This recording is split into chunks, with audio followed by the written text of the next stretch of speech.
More than I need, what you want, girl, it's yours.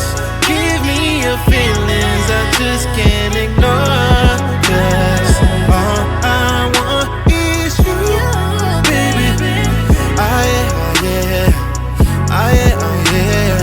Give me your time, all your love, I've been patient. What's going on, y'all? It's your boy Russell the Fourth. Hey everybody, it's me, Brandy. And welcome back to another episode of the What They Never Told Us podcast. What's going on? We are back in the building. It is Tuesday, my favorite day of the week. Close second Wednesday for the live. My favorite day is Saturday. Saturday? Why Saturday? Specifically Saturdays like the Saturday that's coming up where we are kid-free. Every other Saturday is your favorite day of the week. And I don't got to worry about nothing with the podcast. Like there's nothing that we have to do on Saturday. It's a beautiful day of rest. Speak for yourself. It's a beautiful day of rest. No, it's not. You don't know how to rest low key because you always find something to do. I gotta make sure we gotta clean this. We gotta do that. It's the truth. This stuff do need to be done. But it ain't rest. That's my rest. Your rest, we gotta get you about the state for you to rest. So we still haven't decided what we're doing with the season, whether we're just going to continue to record or whether we're taking breaks. But we're getting to the part in the season where we talk about sex. Ooh. And I've been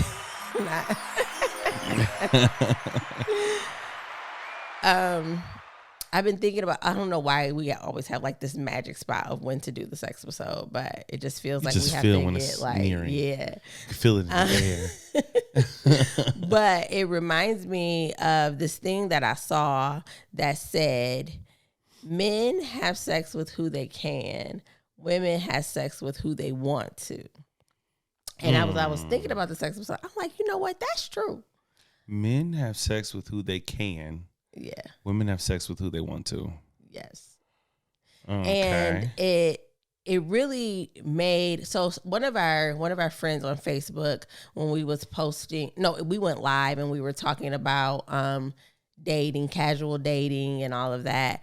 And he said something that kind of paired well with that. Like men date with the expectation that it's going to end up in something. And a woman knows beforehand, I'm either going to give it to him or I ain't. Really? And so when I was thinking about that, I was like, that's why we were coming at that from two totally different perspectives. Like in my mind, I'm like, if I don't want to have sex with you, I'm not going to have sex with you. Like and no matter how many amount of dates we go on, like it's not going to change that. If in my mind, I don't want to do that. But if you're dating with the end goal that something's going to come from that, I can see how you would feel like, oh no, there's all this temptation that comes with dating and we're flirting with danger and all of this. And I was like, I could see that. I don't think that's where I was coming from. At least that's not my perspective. As far as what? My basis for why I felt like that. Oh, no. I'm not saying that that's why you feel like that. I'm just saying that that's if in your mind dating equates with that, like it doesn't though. Okay. It doesn't. I don't think you have to have sex with people you date with. I do think that you're more likely to have sex with people that you're going on continuous dates with versus people that you don't go places with and do romantic things. I just think you're more likely to. I don't think you have to have sex. I don't think everybody has sex when they go on casual dates. Absolutely not. I just think it heightens the chances that it will happen.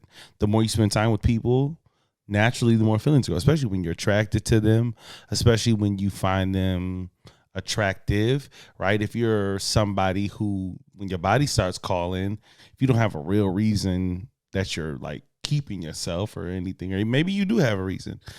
I think the person who's most likely to have access to you is a person that you know you can. And I think that quote is accurate too. Because I don't want to skip past that because that's really whoever said that spitting. Because it's just different.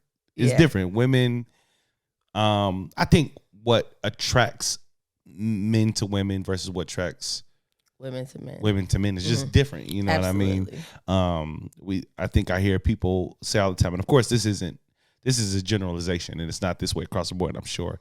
But most of the time, initially it's the physical, right? And I think men tend to put more emphasis on that versus anything else. You know what I mean? And I also know some dudes who just enjoy the act so much that they really don't even require much physically. Like if you're willing, if she's willing, you're a willing participant. Right. If you catch me on the right night, you might be able to get some from me. There are some scenarios where, like, I don't know how guys look at other guys, so maybe y'all don't have this thought, but women definitely have this thought, especially like if there's a product of the act, right? So let's say you have a baby and there's a nice looking, attractive man, and then you see his baby mama and you be like, what? Like, how did, and so to me, that makes sense. Like, oh, she was willing, so he did. Where versus women, I don't think you see that as much. Where like, there's a question. I disagree. Really? I think you see way more attractive women with ugly men than you see attractive men with ugly women. I think when you have a really, what's the term that I hate right now, everybody uses, a high value man. Oh, Lord. When you see that dude, and let's just not equate it to looks, but he's handsome, he's well off, he's financially stable, he's got all of the stuff that is attractive. I think it's rare that you see him with the ugly girl. I think he's with the eye candy, the arm, the what they call it, the trophy wife. But I think you can be a ugly dude with a beautiful bank account and pull the most attractive woman in the world. Yeah, but that's the guy. You got another, like, you have another attribute that's making up for that. I'm not talking about the famous people. I'm talking about the everyday in my hood. Even still, the drug dealers in the hood. I've seen some really ugly men who just, they wear a lot of designer. And they got pretty girlfriends. I'm not looking at the women like that. I'm only looking at the men like that. And I've had several conversations with like girlfriends of mine where you be like, did you know that was his baby mama? I cannot believe that. And you just be like, you don't understand. Like, you can't fathom in your head. And I know there are other things that make people attracted and, whatever. But I think when I heard that statement, a lot of stuff started making sense to me. Like, yeah. I mean, when you talk about relationships, that's one thing. Yeah. We're talking about just sex. Just sex, yeah. Just sex alone. I think women are more pickier with who they have sex with. We're not talking about relationships. That's one thing. But we're talking about just sex. I think men, men can be dogs at times. You know what I mean? So they women can be dogs too. They can. It's rare that they get caught in the act, but they slide off. Every once in a while they got it in them. You know what I mean? To be a little, sly with it. But yeah, it's interesting to say the least. Yeah, absolutely. I know for me, I don't think I've ever been like, except for my very first time, right? And I don't know if we sex episode, so I don't want to go too deep into that. Okay. But I think that was just the only time where I was like, I just had sex because he wanted to. Any other time in that, whether my reasoning was good or not, I felt like it was my choice to do that. Yeah. Like, it wasn't any, like, and again, I went into the situation knowing, like, yeah, that's somebody I could be with like that, or nah, it'll never happen. And I've never taken a it'll never happen and turned it into a it happened. Really? Absolutely not. I don't think I've ever said it'll never happen. Point proven. When I was out there, you catch me on the right day. Don't get me wrong. Men have standards, okay? Men have standards. I just think they're a lot different. But if we be honest with you, like, if we're being honest, right? When you first meet somebody, they're far more attractive than after you get to really know them, right? So there's people who I meet initially, right? Mm-hmm. And it might not always be just physical, right? Like, sometimes it's their personality. Sometimes it's the confidence. Because I've had some really, I ain't gonna lie, I ain't gonna say her name, but there's a girl in high school who was the first girl who ever just aggressively tried to initiate sex with me. Yeah. Like, she didn't want a relationship. Didn't even know she even was checking for me like that. She slid me a letter. I'm like, oh, okay. I thought maybe it was someone gave me a letter and she just delivered it. But I went to the class, I opened it up, I was like, oh shoot, what is this? Getting freaky in the letter. Oh my God. And it was just so aggressive. After that, no, I don't know if it was after that class, but it was that same day. We're coming up the hallway in different ways, and I'm, Now you awkward. I'm really green. I'm really wet behind the ears. Now you awkward. I'm so awkward. I'm like, how do I react? I'm just like, okay. I mean, literally walked right up to me, like caressed my genitalia, like really just looked me dead in my eye. In high school. In high school. Oh, I got deja vu. Bit her bottom lip. I was like, ooh. Now, mind you, before that day, never even looked at her like that. But from that moment, I was like, I might be able to do that. It was that confidence that was so attractive to me. Like before that, all my relationships were just like, we held hands, we kissed. It was like, oh wait, there's more we can do with this. We finna take it to a different level. This is amazing. I was in the 10th grade. I was like, whoa, this is different. So I would say that in the beginning, before you get to know somebody, there's just that what I want to present you. Yeah. You know what I mean? So I didn't have nothing to go off of, but what she offered me, what she offered me was confidence and sexuality. And off that alone, I was like, hey, she can get it. You know what I'm saying? I don't think, I can't say that was ever the case for me. I know how people present in the beginning, and like I need to see through that. Like I need to know you. Like I can't even say that I've engaged in sexual activity with somebody that I didn't know, right? Like I had to really get to see who you are before. So everybody you had sex with, you knew well. Yes. Oh, okay. Yes. That's good. Kudos. Can you say the same? Kudos. No, I can't. I knew them all, but I can't say I knew You them. knew them well. Well. But I will say this. But that was early on. A lot of my view on sex and who I chose to have sex with was shaped by the environment and the people that I was around. Yeah. So we are really sex with soda right now. We gotta chill. But okay. But this is kind of fitting because we did get a comment on our last Wednesday. If you haven't, go check that out via Facebook, YouTube, or it's on streaming platforms.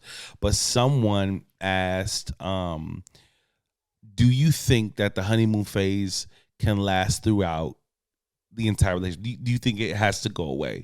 So it's kind of fitting that we're talking about this like kind of concept of in the beginning of a relationship, the things that just intrigue you so, right? Yeah. So along those lines, right? When we had the live, I jumped out there and I just flat out said no.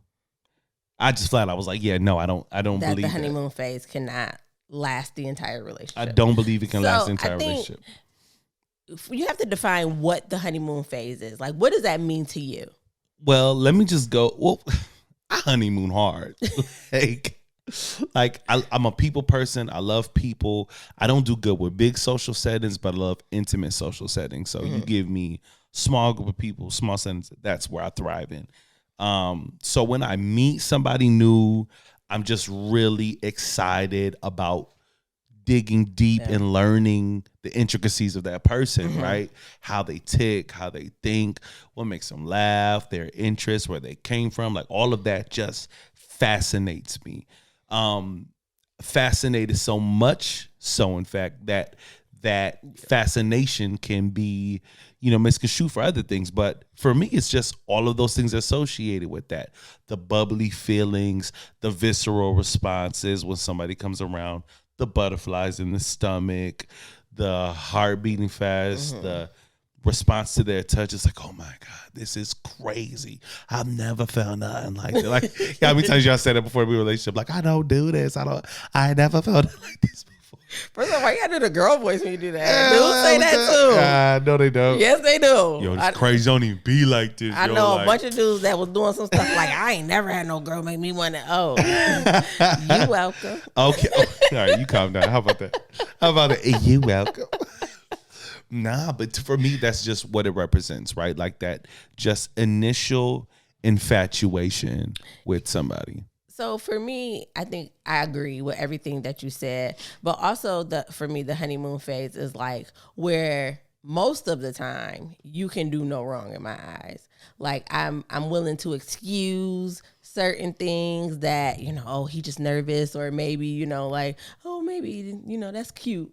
It's quirky, but it ain't nothing that I would never really go for. But because you doing it and because I have such good feelings and good vibes about you that I'm like, oh, okay, I can overlook that. I can overlook that stuff that I know I really don't like. I usually don't like that, but it's cute when he do it. But when he do it, it's real cute. So that's what it is to me. And for me, I'm gonna tell you, I'm gonna be 100% honest. I don't honeymoon for very long. Like that phase where it's like, oh, I'm all over you. You can never do anything wrong. Da, da, da. How long that last? I mean, it's different with everybody, but What's your longest honeymoon? it was probably you. I think it's about a year. It was probably about a year. I got 365 up out of you. It's weird because with us, it's not new. Right? If that makes sense. Yeah, for we sure. have a lot of history together. And even though we spent nearly 20 years apart, when we came back together, even though we were different people because we were older, we still felt like the same people, at the core of who we are. For sure. Definitely still, you were familiar. Yeah. But it was still exciting to get to know this new version of you, like the new phase of life, what you've been through up until this point. So let's talk about our honeymoon. Let's talk about not our honeymoon, but our honeymoon phase, right? So let's take it all the way back to the beginning, right? Y'all know the story. If you don't, if it's your first time listening, quick synopsis. Dated all through middle school, high school, on and off, like kids do. After junior year, after a very dramatic high school breakup. Wait, one day we gotta tell the story. After really soap opera-ish. It's so dramatic for no reason. But after a really dramatic ending to our relationship, that was kind of the end of it up until beginning of 2020. No, end of 2020. End of 2020. Excuse me. You're right. I keep doing that. I think on the locker room episode, I say, yo, we've been together since 2019. Hey, yourself getting caught up out here. You're right. Okay. End of 2020. When we got reacquainted. So run into her mom at the grocery store. You ain't gotta go through all that. You're right. Mom was like, yo, she's single. I was like, oh, that's dope. Anyway. I'm quick. I mean, I came to it, I just can't stop. But that leads up to us meeting at the park. Yeah, but now I feel like you're skipping a bunch of stuff. But you told me to skip. It's okay. What do Go back and listen to season 1, episode 2 or something like that. We'll be good. So here's interesting stuff. So you tell me what parts did you feel like? It's okay. No, it's okay. No, we got a whole hour to fill. It's only 17 minutes. Tell the stuff that needs to be said. Come on. I just feel like, I mean, you can't go from my mom was like, hey, yo, my daughter's single to, okay, hey, yo, so meet me at the park. It was a lot in between there. I will say that opened the door for an interest. I think she planted something in your mind, and she also planted something in my mind that made interactions that we were already having just as people who knew each other on the internet. Ha ha ha! You posted a funny video. I posted a prayer. That's dope. Whatever. It took those interactions and made them feel more significant. I wonder. Yeah. So. Sure. A lot of flirting, a lot of talking back and forth. Then we have our date in the park. And our date in the park was the epitome of honeymoon phase. Like, it was like... I thought about this the other day, too. And I'm not going to do it because this is old Russell and I've evolved, so I'm not going to go back into it. Continue. Oh, no, you have to say what you're talking about. What are you talking about? I can't. You thought about what the other day? The date? I thought about our day at the park, right? How you sat and argued with me for 2 episodes about how dating is innocent, and then how we was at the park busting slabs on each other on the brink of getting nasty. And here you are talking about something. First of all, we was not on the brink of getting nasty. I was grabbing your booty. That is such a lie. I didn't touch your butt. That is such a lie. I didn't touch your butt. At the park? Fix your mouth to lie on the Lord's podcast. I don't remember. I literally don't remember that. I definitely remember kissing you. Open mouth? Yeah. Yeah. Was it intense? Yeah. I grab you by your coat like that? But. No, here's the thing. Pause. Now, this is you. We weren't about to get busy. Of course not. But That's what you said. No, of course. Okay, we were very far away from that. Well, you know I'm being dramatic. Okay, we weren't about to have sex, but that shows you had no intentions of doing any of that. That's not true. So once again, this is why I'm talking about dating. How it can be a time out. Hold on, can I say something real quick? Kissing doesn't have to be like when we That was some real intense when we kissing met for the first time when you we seen met you at the in 20 first of all, years. stop lying like that. How am I lying? Listen, Look at you about to lie. I'm not about to lie. You Shut definitely up. about to lie.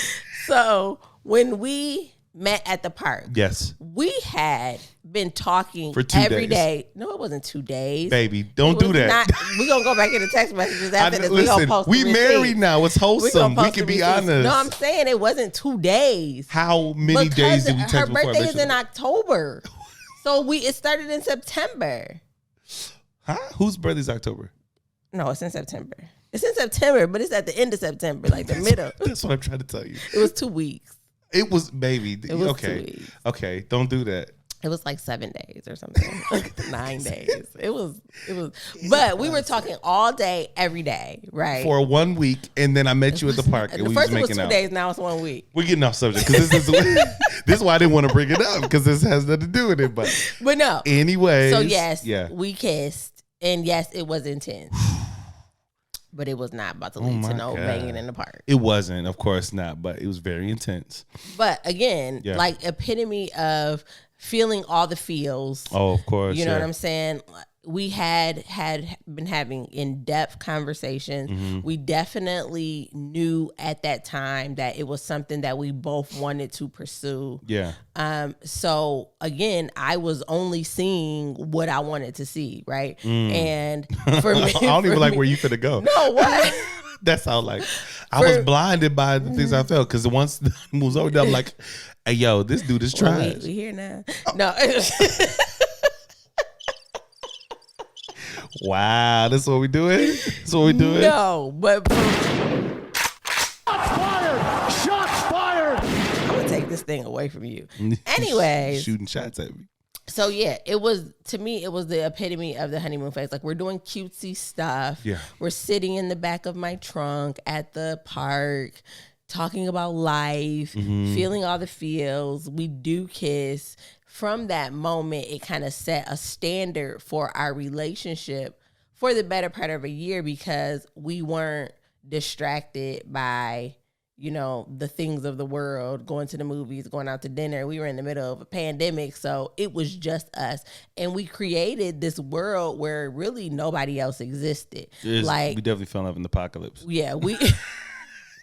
It definitely felt like was Walking Dead. definitely- it was- Definitely felt like Walking Dead. It was definitely desperate times. Like, so for me, our honeymoon phase lasted long before we even were talking. Like, it lasted a long time. Let me just say that. Yeah. Because we weren't introducing kids. We really didn't go anywhere for to get other people involved or anything like that. Like, it was just me and you, and we created this fairy tale world. So let's describe what the fairy tale was like. What were we like in that phase of the relationship? Oh, we were very lovey-dovey. Oh my God. We were very doting over each other. Oh my God. We did random stuff. I did random stuff. Russell was not very thoughtful in this phase, but I was definitely dropping coffee at your front door. Oh yeah, there's giving never been you- a time where you just came over my house and I had a handwritten 2-page poem with roses and all your favorite candies, and that's never happened. Roses? Roses. It was in a basket with the handwritten poem, 2 pages. It was on Valentine's Day. No, it wasn't. It was random. It's out of nowhere. You just came over. It was like You talked about a letter. I wrote you a letter, but I wrote you a letter in the style. massaging your feet. Hold You on, come time up out. there. You cut me off. I wrote you a letter in the style of 1999. Hey, what's up, er? Just hanging. Drop her down the Was this a line. competition? You act like I wasn't doting over you. No, you were. You were definitely doting It's over just me. every little moment. I could not keep my camera off of her. Every little thing she was doing, I was like He filming. did. He made a lot of taking beautiful pictures. videos. When I'm at work, I'm just going through like the night before crazy videos we're doing. I'm literally editing down with like R&B music behind the videos, sending her these like caught off guard moments. did. Yeah, But bottom line is we honeymooned really hard. Like, we honeymooned a mess. It out of was each very intense. And sitting in the car. Because once again, this is pandemic, Yeah. right? Everything shut down, so we can't go to the movies. We can't We can't do any like really Go out to eat. nothing. We go out in the car. We driving to Detroit to go to the Cheesecake Factory to get takeout, sit in the car and eat it and drive home. But low key, one of our best days was in the line at Chick-fil-A. That was the same day. Yeah, we got cheesecake and then we went and stood in that line. But it was just like all we could do was focus on each other. There weren't any distractions, not like fun outings. It was just each other. So for me, I feel like in most relationships, there's like a fizzle, right? So you have this honeymoon phase. Okay, now y'all decide that y'all want to be together. This is who you want for a time or for a lifetime, whatever you decide. And as you guys live life together, the honeymoon phase kind of fizzles and you just settle into normalcy. For us, I feel like it was like crash and burn. Oh my God. Let me say something right here. And this is what messed me up. Because I feel like this is my observation, and admittedly, I could be way off with this. So if you don't agree, then just tell me I'm in my head. You know, I have no problem with that. Yes. But I feel like my default setting isn't that far off from like honeymoon phase behavior. You know what I mean? Like I'm more dreamy in my head in the clouds, and that's more me. Absolutely. You're more rooted. Hey. Yes, kite and string. Kite and string. Yes, that analogy, right? You're the string that holds us down. I'm the floaty kite. So I feel like the difference between who I am in the honeymoon period isn't as drastic as the difference between how you are versus how you're. That's fair. Because That's fair. Let me tell you, this is why I crashed the bird. Because I was like, yo, what's wrong? What's happening? I'm like, you being weird. What are you talking about? She didn't even notice it.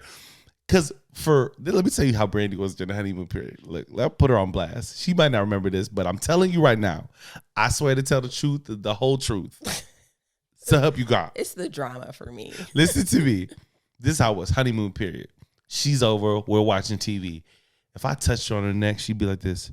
She'd close her eyes and go. Like immediately, like me touching her, she would show me how her body's responding. Be like he's touching me. Like I hadn't been touched in a very long time. yo.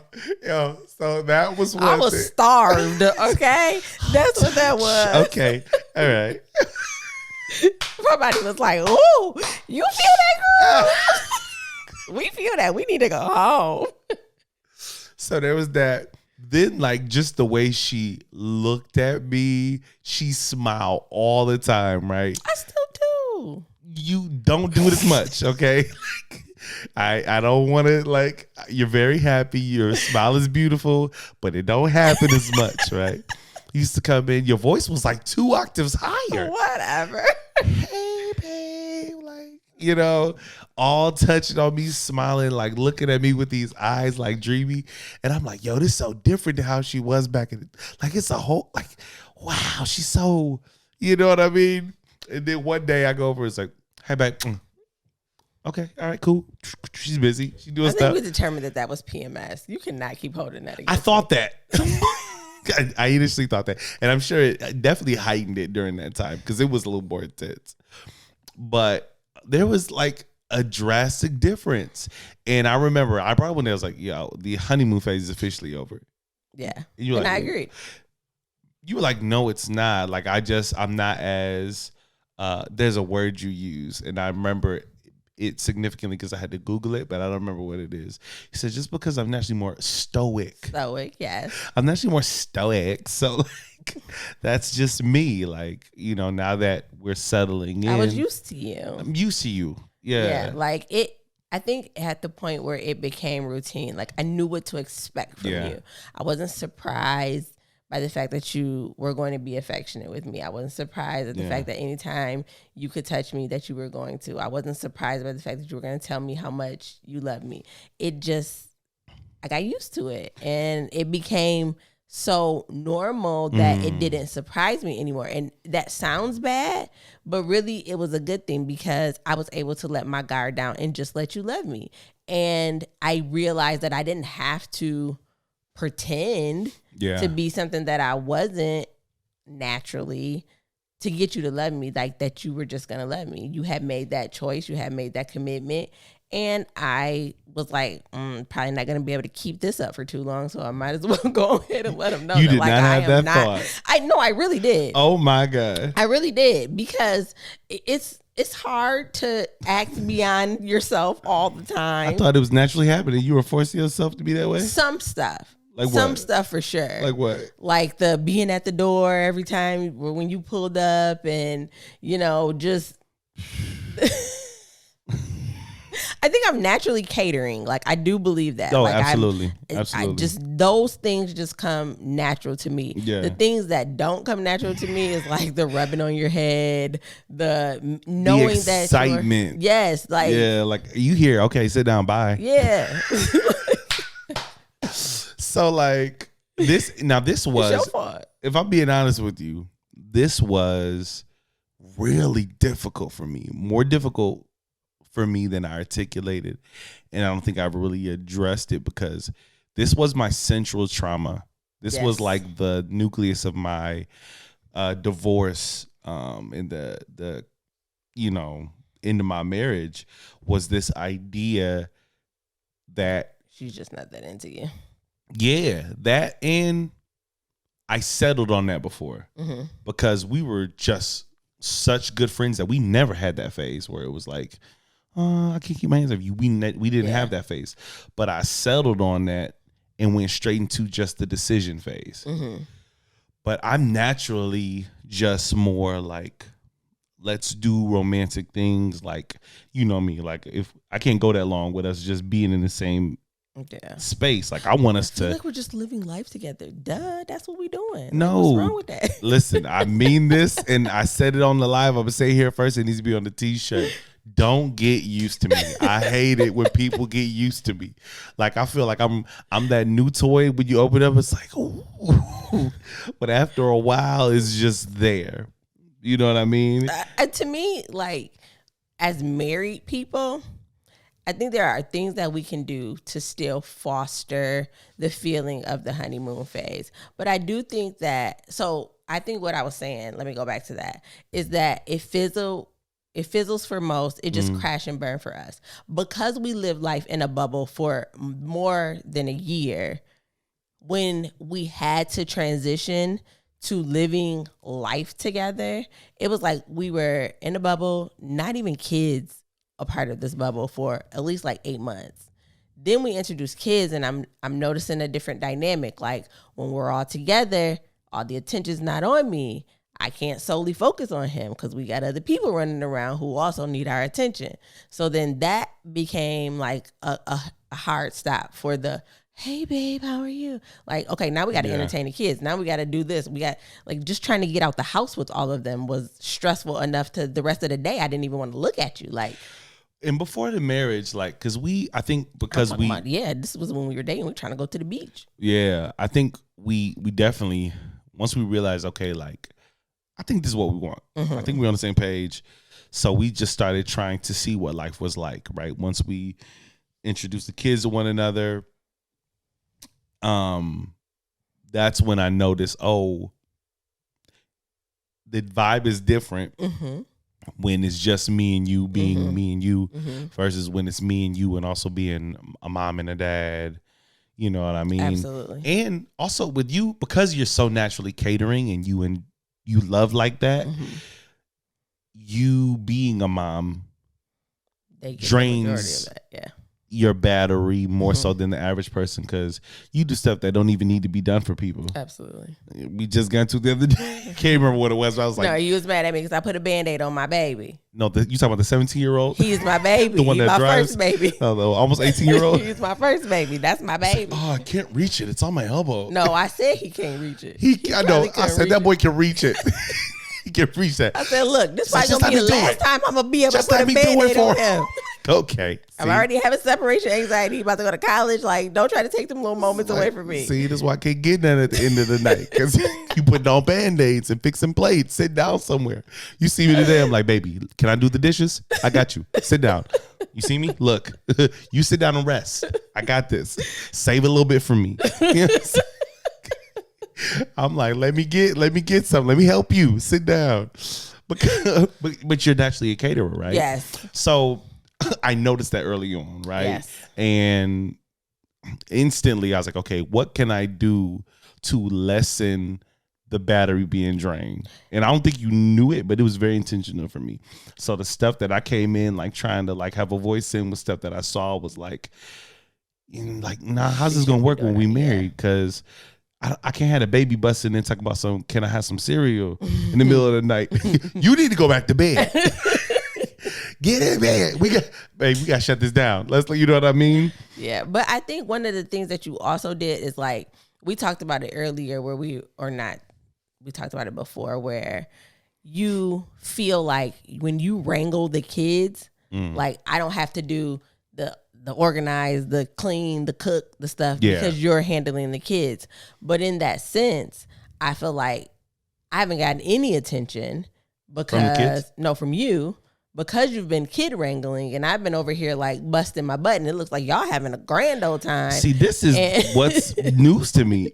When you're in my mode, I really, literally, and this is surprising me, I feel like you don't need my attention.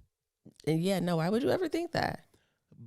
Now, this is an observation I've had, and sometimes I be an unprofessional therapist. Yes, very unprofessional, very uncertified. Let me give my ghetto Dr. Phil so you can be like, shut up. Very uncertified. But no, you've told me this, so I'm being dramatic. But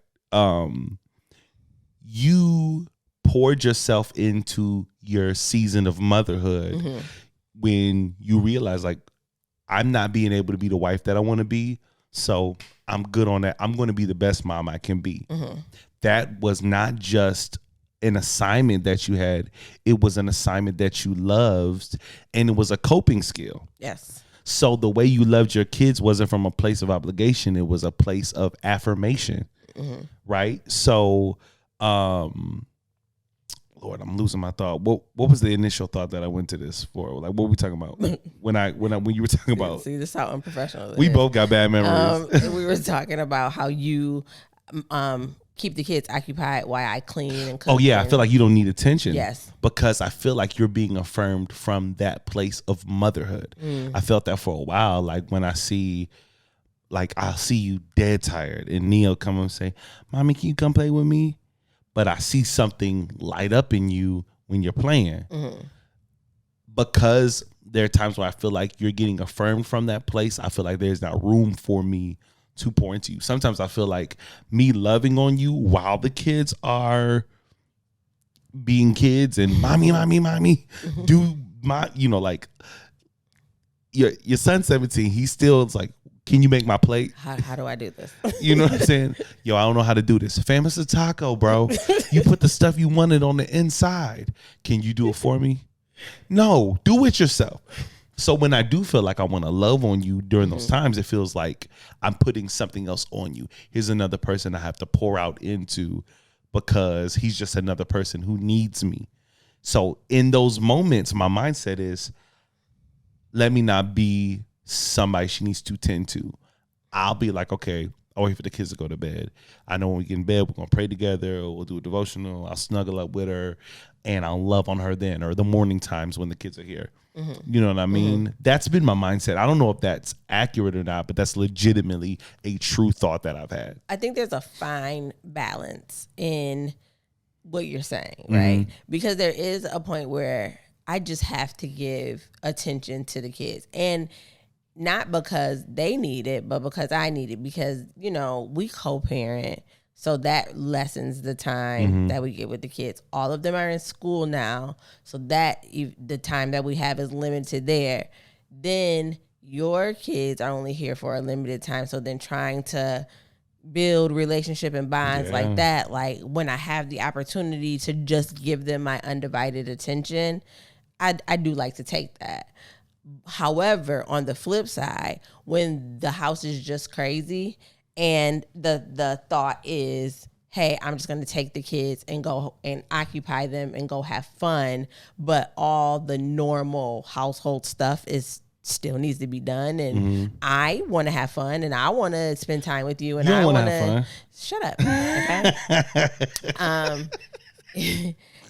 I feel like I'm being left out in a sense. So it does feel like in those instances, I could have more of your attention, not as somebody who needs me, but somebody who's there to help me. Oh, okay. So, see, look at me. I was looking at it from the lens of my love language and not yours. So then, you don't mean you need me to hug on you and come kiss you and baby. smack your booty while you cook it. No, baby. You mean that's like, when hey, I get irritated. okay, help me, this is nigga. Hey. That's where this I'm at. is breakthrough. This is a breakthrough. So then when that stuff is done, we can all have fun. Wow. Okay. So that's where I'm at with it. So again, that's where I'm saying like our honeymoon phase, we quickly was like, all right. So when we incorporated the kids, you was no just fronting. That last couple months where you was still being like, I know I was trying to maintain it. I really was. Wow. I was trying to maintain it, but it just became too much. I think you recognize that that's not naturally the way that I show love. So now I'm trying to show love in the way that I show love. I really thought that's not true. In the beginning when it was language conversation very early. These are hurting my head, so I'm gonna take. Go ahead. Yeah, but when we were in the beginning of our relationship, I didn't like you were saying my love language is this, but I'm going by how you're loving me. I didn't say, oh yeah, I know this is gonna fade away and she's gonna be like this. I legitimately thought this is you. I mean, I think I do make a concerted effort, and I feel like somewhere in here it's insinuating that I don't do any of that stuff anymore. No, that's not the case. No, it's not naturally you. Yeah. Now you make. I know.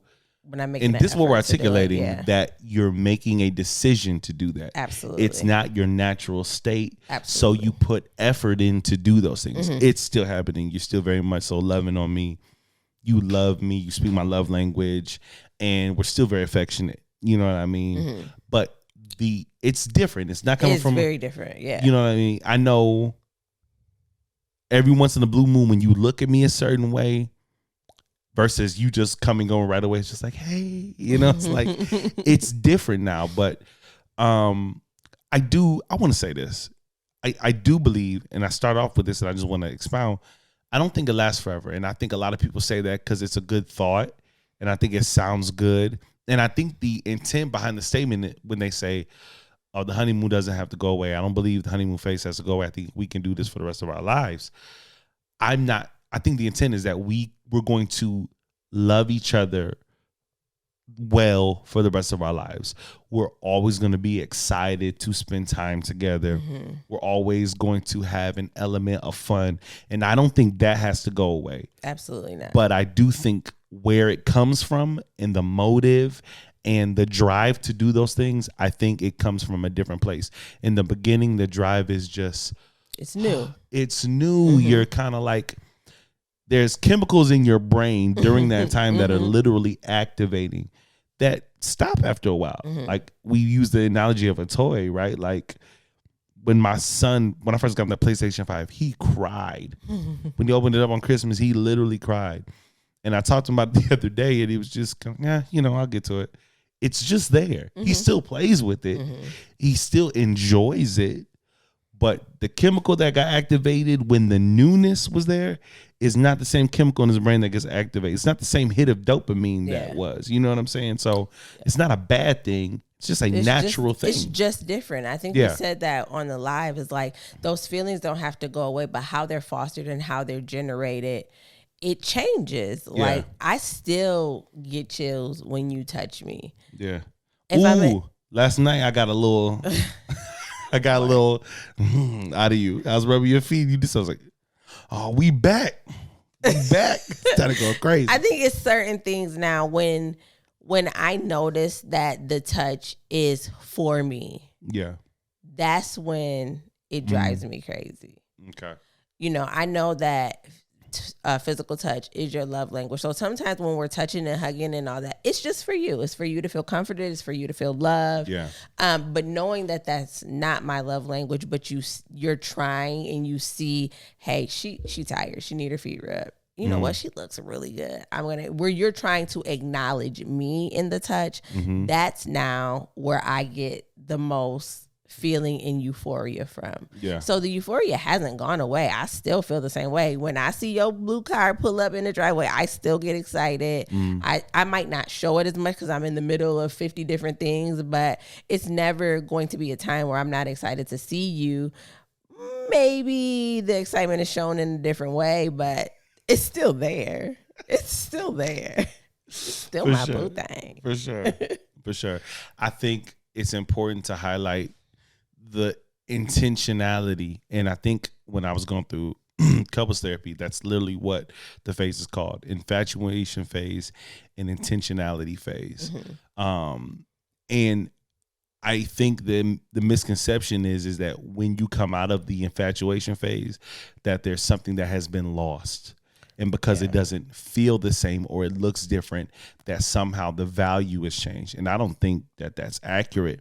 I think that there's more beauty in the decision versus being pulled by some physical response, right? Yeah. Because I don't think it's sustainable. I don't think the physical response is sustainable. I think you guys did an excellent job articulating that on the locker room episode where Ryan just said plainly, it's a choice. Like, I love you because I choose to. And I think that's more beautiful. And absolutely. And Yeah. I think that a lot of people get hung up on the feelings in their relationship. So when the feelings fade, they feel like something's changed in their relationship. Something's got to be fixed. Something's wrong, like red flags, because the feeling that I felt in the beginning is no longer there. Yeah. But like, there's going to be a point in every relationship where the way that you felt initially, because you changed, because I changed, because our circumstances changed, those feelings may not be generated.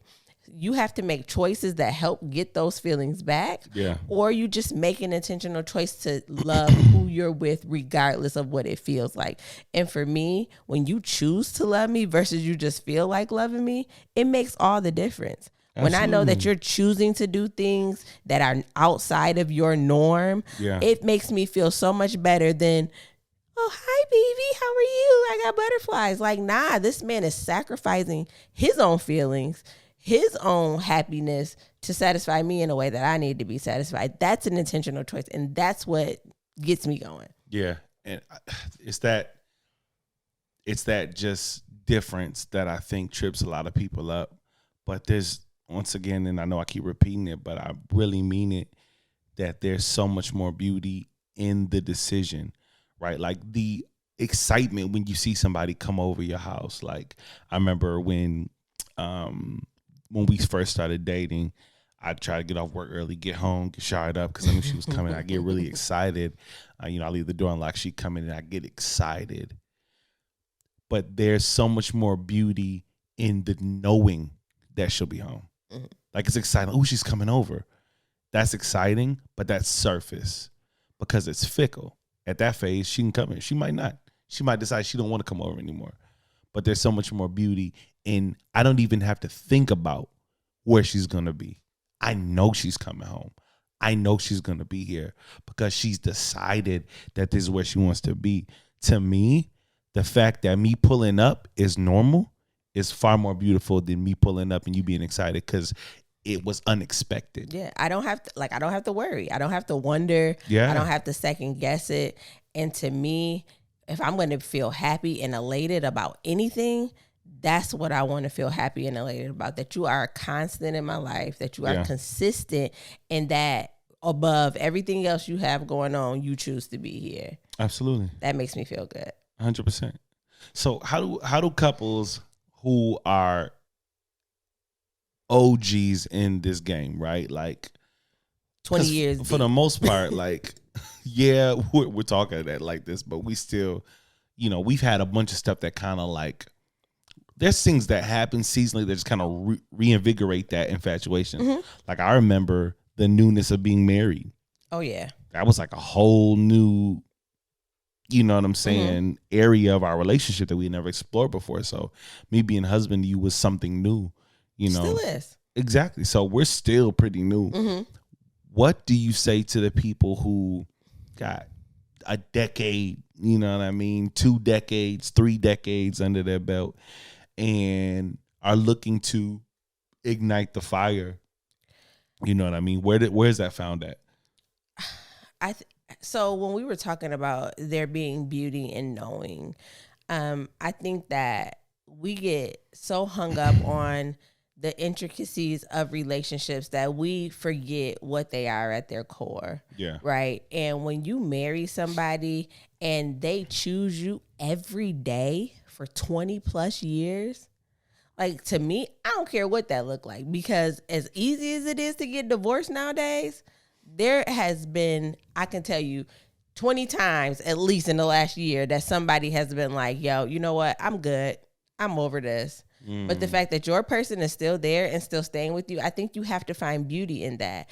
And we get so hung up on, oh, we not doing the same things, or he's never home, she's never home, she always with her friends, she's always doing this. Like, communication is the number one key to a relationship. So if there's something that's lacking, you have to open up your mouth and you have to say that. See, that's the part, yeah. But then you also have to just understand that the things that y'all did way back then, that can't be the same things that y'all do to foster y'all relationship now. And y'all have to find what works for you in that season. Yeah, there's a balance, because although there's beauty in the knowing, there's also still, not for everybody, but for me, I still want to have fun. Absolutely. And sometimes when you do the same thing every day, it's not fun. So you got to mix it up. You know what I mean? Like, yeah, there's beauty in this steady, sturdy relationship that I can put my weight on. I know we won't cave in. I know it's here. Okay, now that we've established it, now that we're here, let's still live. Yeah, you can't get complacent in that. I don't want to be so regimented that I know, like, we look up and it's been 5 years of this schedule and this program that we've been doing. All right, this day we got the kids, this day we do this. And then we look up and it's like, wow, where did the time go? But I think, too, you have to recognize that, like, the season of your relationship may have changed, where dating and y'all done did everything that y'all can think of doing. But how do you find what works for y'all to reinvigorate that feeling? Yeah, it's discovering the new stuff. Yeah. Right? It's like when sex starts to feel like, all right, I know this position. Yeah, okay, I know after you do this, I always flip on my back. Okay. You know what I mean? All right, I always lay on my stomach now. All right, we always start off with this, then we go to that.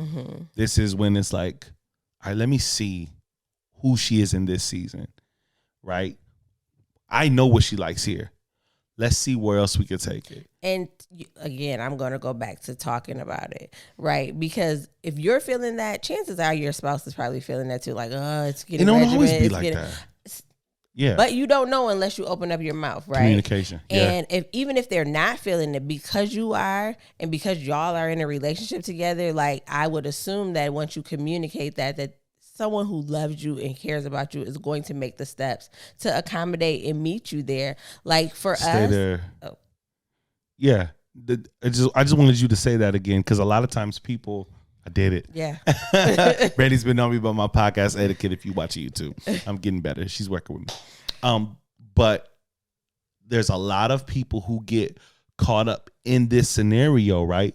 But they're dealing with somebody who, because they don't feel the same way, they don't feel the need to meet their partner's needs, right? So what are you talking about? It's good. Like, there's nothing wrong. They're saying, I need more. Right? Like, I'm different in the season. It's like, come on, like, you doing too much. Like just relax. You know what I mean? I'm going through this. I'm going through whatever it is.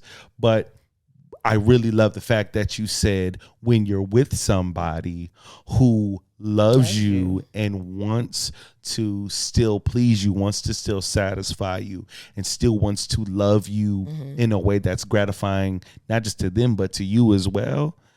That's what makes a difference. Because you can communicate all day. If you Yeah. communicate with somebody who just doesn't care, now we have a different issue we need to address. And to me, if we're just talking about the area of sex, like sex is so much more enjoyable when everybody's having fun. Like, okay, yeah, you can get yours. It's 1 and 2. Everybody. Yeah, just like me and you, when we both having fun, when we both enjoying Absolutely. it. Like we talked before Here boy on our dang. podcast about the here boy dang booty. Yeah. Like, I don't want to give that to you, and I know you don't want that. So if I'm communicating to you that, hey, if we try this or I Yeah. need something different, it's not only to benefit me, it's going to benefit you as well, Experience for both because of now us. I'm more into it. And I think that is in every area of life, right? Absolutely. I think too that it's important for couples who have been together for a long time to spend time apart.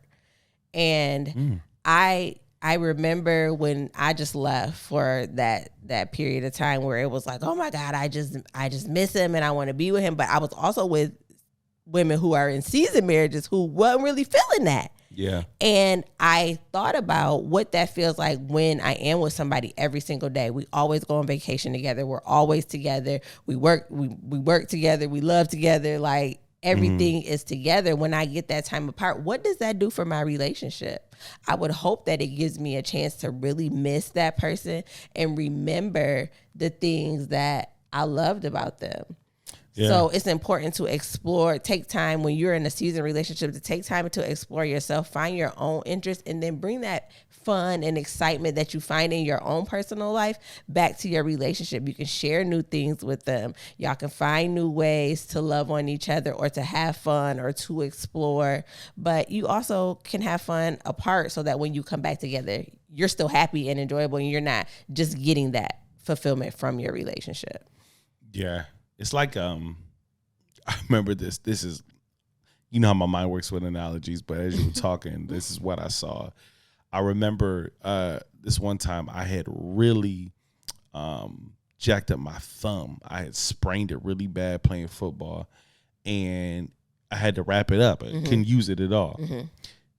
I didn't realize How much you use your thumbs. Yeah. that, this is, out of all the fingers, and I don't know if this is true or not, but between the pointer and this, the pointer finger and the thumb, this has to be one of the most consequential fingers on That's your what hand. set us apart from the animals. Absolutely. The opposable thumb. But when it's there every day, you don't notice its significance. Absolutely. It's just a part of my hand. It's there. I use it. Cool. Boom. Ain't nothing special. It's my hand. It's just a thumb. When it's gone, then there's this new appreciation. All the areas in life in which you need it and now it's not there. You like, man, I can't wait till I get my thumb moving again. That's what you being gone those days, that's what it reminded me of, right? Like, yeah, there's beauty in knowing that you're here and I need you. You're such a staple in my life at this point. But you being gone those days made me be like, yo, when the day's over with and the kids are asleep, who do I talk to about my day? It's a new appreciation. Like it helps It's you a new develop a new appreciation. appreciation. Oh, So absolutely. I think that sometimes people will give the advice that like when couples are seasoned and they've been together for a long time that they need to find new things to do together. No, sometimes I need to find new things to do apart. Like find happy, That's true. find yourself, and then bring that new person back into your relationship. That's true. Like, so now you're not having sex with Sarah that you always have sex with. Now you're having sex with Sarah that went out and Sarah. Yeah, you know what I'm saying? Sarah. Now she coming back and she like, yeah, let me tell you. What is she doing different apart that she coming back bringing new stuff to the bedroom? I That sounds like promise cheating. you, at least, let me I'm see. just playing. I'm going to say for me, I'm just playing. when I am fulfilled in other areas of my life, I can't even put into words what it does for me when I'm with you. Nah, I felt it. When you came back from Woman Thou Art Loose, you came back loose. Listen. Loose on a goose. Said, all right. I came back invigorated. Wasn't back for 30 minutes before you. Yes, Lord. He said to me in text, hey, man, come here. Hey, Yes, what's up? You Lord. good? You what you need? Come shut the door. Okay. Lock it. Lock the door. Yes, It's 3 Lord. p.m. It's What still about light that? out. It's still light Yeah. outside. We finna do it. Okay. But it was because like I went down there Yeah. and found out things about myself that I either didn't know or I had forgot. Yeah. Right. Absolutely. And so when I came back, like, yo, I'm a dope person. Yeah. Let me show you how dope I am. Absolutely. And also, like, on a small level, I felt that when we went to Nashville. We went to Nashville. We did these, and that's the thing about traveling with organized people. We had an itinerary. Shout out to Jay and Aaron. Oh my God. Every part of that day was scheduled. So when we went and split up, I went with the fellas, you went with the ladies. I'd be there like, man, I just want to be with my wife, man. Like I love kicking it with the homies, and I miss that. I love that male camaraderie, like kicking it with the homies. But at the end of the day, I'm like, yo, all right, y'all, I'm gonna go. Hey, yo, you gonna meet me at Jenny's Ice Cream? Like, Yeah, you know it helps what I mean? you develop an appreciation. And I think there are couples who have the opposite effect of that, right? Yeah. Where they spend so much time apart that when they get together, they don't know how to behave with That one balance, another. yeah. Yeah, I think it's just introducing who you are in whatever season of your life to your person, because they've gotten used to who you've been for the last 10 years. Yeah. So now when you're recognizing in yourself that I need something different, I need more, I need change, and you are communicating that to them, like, I think showing them how it can benefit your relationship as a whole, and then offering to meet them, because hopefully they've changed in this new time as well. I don't want to just assume that everything that you like steak and mashed potatoes, and you gonna like steak and mashed potatoes for the rest of your life. Then when you ready to eat salmon, you feel like you can't tell me that because I've always cooked you steak and mashed potatoes, and you don't want to change. I don't want to interrupt. I don't want to throw things off. I don't want to, I don't wanna tell me what you like right now. For Because sure. what you like yesterday might not be the same thing that you like now. Very I true. need to know that so that I can love you the best way that I know how. 100%. 100%. I think although the honeymoon phase doesn't last forever, that doesn't mean that romance can't last forever. Absolutely. And when you have the focus and you're both coming to the relationship, and every day you're starting off with the same intention of, how can I love this person in the best way possible today? You'll always find your way back there. Every day's not going to be good. There's going to be bad days, sometimes bad weeks, sometimes bad seasons. Whole seasons where you just can't find your groove right. But when both of you guys have this intention of, I'm not going nowhere and I'm going to make this work, you'll always find your way back. That's my belief system. If you open up your mouth. Yeah, faith without works is dead. You have gotta to do talk. the work. You have to communicate. You have to be willing to compromise. You gotta do the work. Yeah. And change absolutely. too. You got to be able to change, be adaptable. And you got to watch too. You have to watch your partner. You have to stay curious about them. And that's one of the things that makes a honeymoon phase so dope. It's the curiosity of this person that's in front of you. It's like, wow, who are they? What makes them tick? Oh, what's your favorite color? What's your favorite? Like, you're just in this rabbit hole of finding out who this person is. But it's exciting because you're curious. Stay curious. Yeah, the problem is when you get used to them, you stop being curious. Then you get on the schedule, and every day they're changing little by little, piece by piece.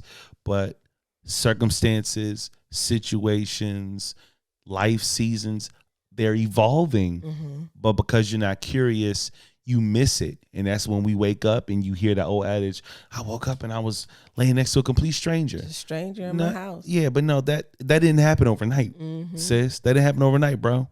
Day by day. We ask each other all the time. Like, well, I specifically ask you, like, is there anything that I can do better? Absolutely. What do you need from me? Yeah. Is there anything that I'm missing out on? Is there anything that you need to tell me that you haven't told me? Yeah. Like, I think that because I want to make sure that I'm loving you the best way that I know how. And sometimes I use it as a door opener. It's something I want to tell you. But if I ask you first, I know you're going to ask me back. Yeah. So then I can be like, okay, yeah, I need you to, or I like it when you do this, but you haven't done it in a while. Absolutely. And to not be offended when they tell you that. Like, when someone is expressing a true need to you, even if it's outside of something that you just know you don't do, don't be offended when they tell you or when they give you that feedback, because honestly, it's not an indictment on you. It's them trying to get the love that they need so that they can be them best selves for you. Yeah. I want to know if I'm not loving you right. For sure. Absolutely. And vice versa. Vice versa. I saw this comment on, I can't remember what social media it was. I don't think it's irrelevant, but it was this guy, random dude, and he had like a little status after status about what he's learned in his 20 years of marriage. And one of the things that kind of stuck out to me was this idea that he approached every day like love was a competition. Like, you're not going to outlove me today. You know what I'm saying? And I remember having that mindset early in our relationship. Like, yeah, nah, you're not going to outdo me. You know what I'm saying? Like, and I think that's so dope. And I think it's a beautiful way to look at it, where you're just approaching your love for your spouse, your love for your partner with this intentionality. Yeah. I just think it makes it so dope. So, like I said, the honeymoon phase won't last forever, but romance can. Can you do me a favor? What's up?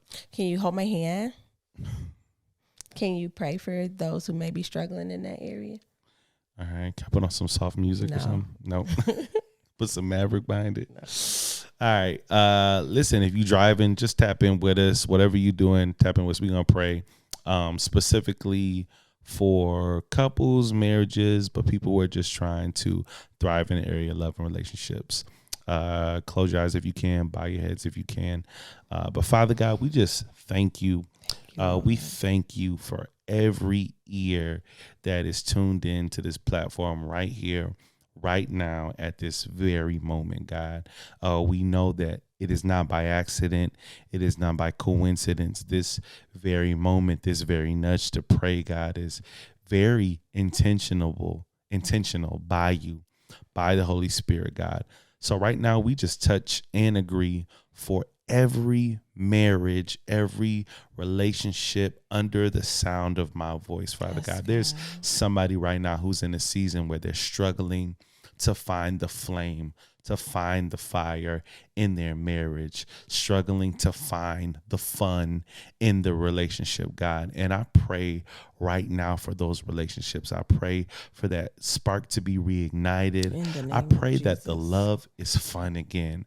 I pray that the relationship is fulfilling again. I pray for excitement again. I pray for trips. I pray for a different look when they look into their lover's eyes, God, one of intentionality.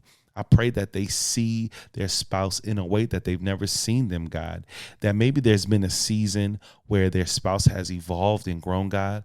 I pray that there's a supernatural curiosity, God, that makes them look into their lover's life in a way that they've never done it before, God. And through that, there's an intentional love that happens, God, a love that doesn't just happen by chance, but it happens through you. That the more that they get closer to you together intentionally, the more that they get closer to you intentionally, the more that they get closer to each other intentionally, God. I pray for these marriages. I pray that they thrive, not just survive. Too many people are just surviving in love, God, but you did more than just want us to survive. You said that you come, that we have life, but not just life, but life more abundantly, God.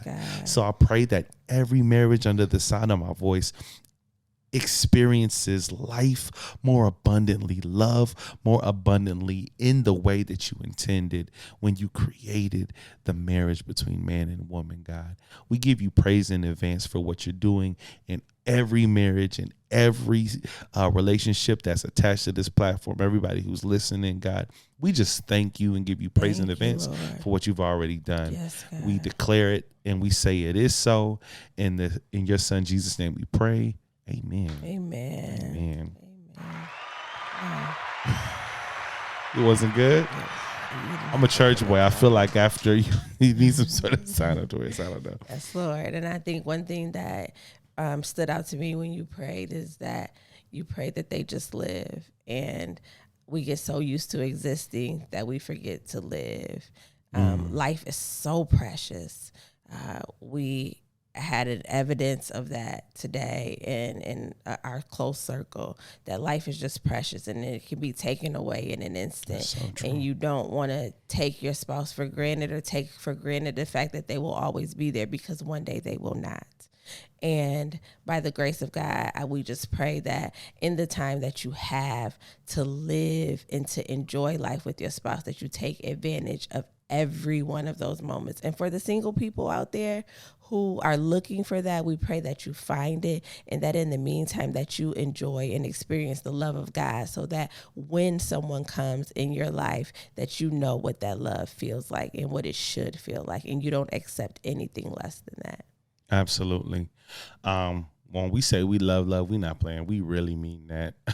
And it's our heart's push, it's our heart's nudge, it's our heart's commission that we want you to love too. I know we say it, it's become like a catchphrase.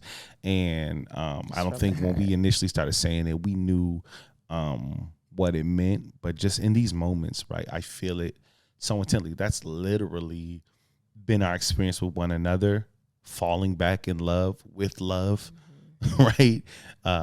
With one another, experiencing this new outlook on love, and then feeling this push to want other people to experience it in the way that we have experienced it. So it's not just a catchphrase, not just a slogan. It's something that God has really placed on our hearts. And yeah, that's what this platform is about. We are going to get there.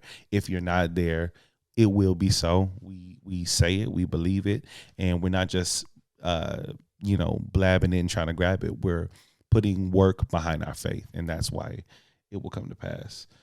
So we love y'all as always. Tomorrow we will be back live as always on Facebook, YouTube, hopefully TikTok, if the Lord and Brandy's battery on the cell phone says the same. We'll be back.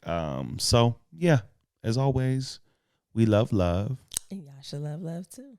peace.